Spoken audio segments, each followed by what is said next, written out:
নমস্কার, আপনারা দেখছেন ওঙ্কার বাংলার সঙ্গে রয়েছে দেবাঞ্জলি। নজর রাখবো এই মুহূর্তের গুরুত্বপূর্ণ খবরের দিকে। রবিবার রাজ্য জুড়ে পালিত হচ্ছে অভয়া দিবস। 2 বছর আগে অভিশপ্ত এক 9ই আগস্ট আরজিকর মেডিকেল কলেজে ধর্ষণ করে খুন করা হয়েছিল চেস্ট মেডিসিন বিভাগের তরুণী চিকিৎসককে। বিধানসভা নির্বাচনে পতন ঘটেছে তৃণমূল সরকারের। মুখ্যমন্ত্রী শুভেন্দু অধিকারীর নির্দেশে 9ই আগস্ট বাংলা জুড়ে সমস্ত স্বাস্থ্যকেন্দ্র, সরকারি স্বাস্থ্য প্রতিষ্ঠানে পালিত হচ্ছে অভয়া দিবস।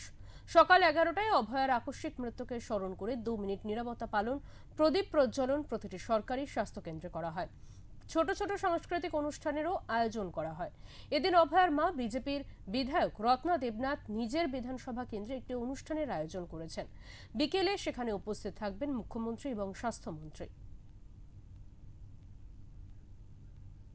এ বিষয়ে আমরা কথা বলে নেব। আমাদের সঙ্গে রয়েছেন টেলিফোন লাইনে আমাদের প্রতিনিধি বিশ্বজিৎ হালদার। বিশ্বজিৎ, আজকে 9ই আগস্ট, আজকের দিনের 2 বছর আগে সেই ভয়ঙ্কর ভয়াবহ সেই ঘটনার সাক্ষী থেকেছিল গোটা রাজ্য, উত্তাল হয়েছিল গোটা বিশ্ব। তার 2 বছর আজকে পূর্ণ হলো এবং তার পরবর্তীতে যে খবর পাওয়া যাচ্ছে যে বিকেলবেলা আজকে পানিহাটি বিধানসভা কেন্দ্রে উপস্থিত থাকবেন মুখ্যমন্ত্রী এবং স্বাস্থ্যমন্ত্রী। সে বিষয়ে তোমার কাছ থেকে জানতে চাইবো। দেখো, আজকে 9ই আগস্ট, আজকে ঠিক 2 বছর আগে, আজকের থেকে ঠিক 2 বছর আগে আরজি করের যে নারকীয় ঘটনা ঘটেছিল, সেই ঘটনায় তুমি যেমনটা বলছিলে যে গোটা দেশ, গোটা বিশ্ব কার্যত প্রতিবাদে সরব হয়েছিল, রাত দখল হয়েছিল। তো এইবারে কিন্তু এই প্রথম যে রাজ্য সরকারের উদ্যোগে কোনো অভয়ার যে স্মরণে কোনো কর্মসূচি নেওয়া হলো। শুধু তাই নয়, আজকের পানিহাটিতে যেমন অভয়ার স্মরণ করে আজকের কর্মসূচির ডাক দেওয়া হয়েছে, সেখানে রাজ্যের মুখ্যমন্ত্রী শুভেন্দু অধিকারী এবং রাজ্যের স্বাস্থ্যমন্ত্রী শারদ মুখোপাধ্যায় সেখানে উপস্থিত থাকবেন। এবং তার পাশাপাশি রাজ্য সরকার একটা নোটিশ নির্দেশিকা জারি করেছে যে অভয়ার যে ঘটনা, সেই ঘটনা স্মরণ করতে 11টা থেকে 11টা 2 মানে 2 মিনিট নীরবতা পালনের নির্দেশ দেওয়া হয়েছে। এবং সেই কর্মসূচি ইতিমধ্যে পালন হয়েছে, রাজ্য বিভিন্ন জায়গায় পালন হয়েছে, দপ্তরে পালন হয়েছে, 2 মিনিট নীরবতা পালন হয়েছে। এই প্রথম যে রাজ্য সরকারের, তুমি জানো যখন অভয়া কাণ্ডটা ঘটে তখন কিন্তু রাজ্যের তৃণমূল সরকার, সে সময় এই ঘটনা নিয়ে রাজ্য সরকারের যে ভূমিকা সেটা নিয়ে প্রশ্ন উঠেছিল। রাজ্য সরকারের যে দৃষ্টিভঙ্গি এই অভয়া ঘটনা নিয়ে, সেটা নিয়ে প্রশ্ন উঠেছিল। সেই আরজি করের ঘটনা নাকি অনেকে বলেন যে 2026-এর বিধানসভা নির্বাচনে পরিবর্তনের ক্ষেত্রে অনেকটা ইস্যু হিসাবে কাজ করেছিল। তো সেই রাজ্যে যখন পালাবদল ঘটলো এবং স্বয়ং অভয়ের মা তিনি 26-এর বিধানসভা নির্বাচনে বিজেপির প্রার্থী হলেন এবং তিনি জয়লাভ করে আজ তিনি সেই পানিহাটির বিধায়ক, এবং সেখানে আজকের অভয়ের সমর্থনে আজকের যে ঘটনা তার নিন্দা প্রকাশ করে আজকে একটা কর্মসূচি নেওয়া হয়েছে। সেখানে যাবেন রাজ্যের মুখ্যমন্ত্রী এবং শারদ মুখোপাধ্যায়। যে বাড়িতে বা যে পানিহাটিতে তৎকালীন প্রাক্তন মুখ্যমন্ত্রী মমতা বন্দ্যোপাধ্যায় গিয়েছিলেন, কিন্তু সেটা নিয়েও প্রবল বিতর্ক হয়েছিল। আজকের মুখ্যমন্ত্রী রাজ্যের শুভেন্দু অধিকারী তিনিও সেখানে যাবেন, তবে অভয়ের যে ঘটনা সেই ঘটনার নিন্দা জানিয়ে। তবে রাজ্যের এখনো পর্যন্ত বহু মানুষ এবং অভয়ের মা, বাবা এবং মা, তারা মনে করেন যে বিচার হয়েছে অভয়ার, সেটা কিন্তু তারা কোথাও সন্তুষ্ট নন। যে সঞ্জয় রায় শুধুমাত্র একাই দোষী নন, এর পিছনে একটা প্রশাসনিক একটা গাফিলতি ছিল, একটা গোটা সিস্টেম এর জন্য দায়ী। সেইখান থেকে সমস্যার সমাধান করা প্রয়োজন বলে তারা কিন্তু বিভিন্ন সময় দাবি করেছেন। সিবিআই এর যে তদন্ত, সেটা নিয়েও তারা ক্ষোভ প্রকাশ করেছিলেন। আজও পর্যন্ত সিবিআই যে তদন্ত, তা নিয়েও তাদের ক্ষোভ রয়েছে। সেই জন্যই কিন্তু বারবার তারা রাজ্য সরকারের কাছে তারা দাবি করছেন যে অভয়ার যে বিচার তারা পাননি। যারা মনে করছেন বিজেপি সরকার এসছে, এবারে অভয়ার বাবা মা তারা বিচার পাবেন, তারা মনে করেন।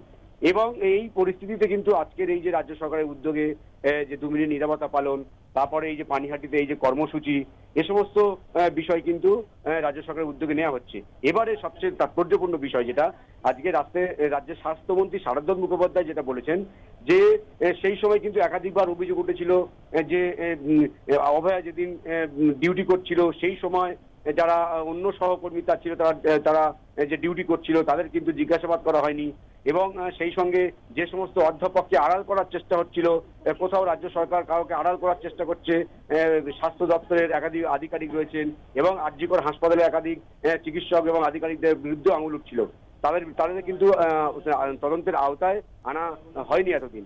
এবারে রাজ্যের স্বাস্থ্যমন্ত্রী আজকে যেটা পরিষ্কার করে বলেছেন যে এই ধরনের ঘটনায় সেদিন যে কর্মীরা অভয়ার সঙ্গে ডিউটি করছিলেন বা ডিনারে গেছিলেন তাদের কিন্তু জিজ্ঞাসাবাদের মধ্যে আওতায় আনা হবে এবং ক্রমশ যে সমস্ত আধিকারিক, স্বাস্থ্য দপ্তরের আধিকারিক বা আরজি করে যারা ডাক্তার চিকিৎসক যারা ছিলেন সেই সময় এই ঘটনার সময় বারবার নাম উঠে আসছিল তাদেরকে জিজ্ঞাসাবাদ করা হবে এবং সিসিটিভি ফুটেজ যেগুলো রয়েছে সেগুলোকে চেক করে দরকার হলে আবার তাদেরকে নতুন করে জিজ্ঞাসাবাদ করা হবে। এ সমস্ত বিষয় কিন্তু আজকে রাজ্যের স্বাস্থ্যমন্ত্রী তিনি শারদা মুখোপাধ্যায় স্পষ্ট করেছেন এবং যেটা বলেছেন যে এই যে তদন্ত চলবে, তদন্তের যে ক্রমশ রিপোর্ট সামনে আসবে সেগুলো রাজ্য সরকারের হাতে তুলে দেওয়া হবে। তবে আজকের এই যে 2 মিনিট নিরাপত্তা পালন বা এই যে পানিহাটিতে যে অভয়ার স্মরণে বা তার বিচার চেয়ে যে কর্মসূচি নেওয়া হবে এটা কিন্তু রাজ্যের মুখ্যমন্ত্রী শুভেন্দু অধিকারীর সাথে আলোচনা করার পর স্বাস্থ্যমন্ত্রী এই সিদ্ধান্ত নেন। তবে অভয়ার বাবা মা কিন্তু আজও মনে করেন যে তার মেয়ের উপর যে অত্যাচার হয়েছে তার যে বিচার হয়েছে সেটা কিন্তু সঠিক হয়নি। বিচারে আসায় কিন্তু তারা বর্তমান যে সরকার তাদের উপরে কিন্তু প্রত্যাশা অনেক। তবে এখন দেখার যে তদন্তের কথা এটা স্বাস্থ্যমন্ত্রী বলছেন বারবার, সেই তদন্ত কোন দিকে গতি নেয়। দেবাঞ্জলি। অনেক ধন্যবাদ বিশ্বজিৎ তোমাকে।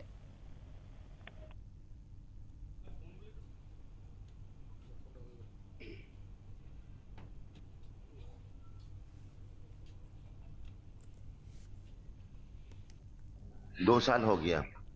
अभी भी ये जो हादसा हुआ उसका सच क्या है हम लोग को मालूम नहीं है।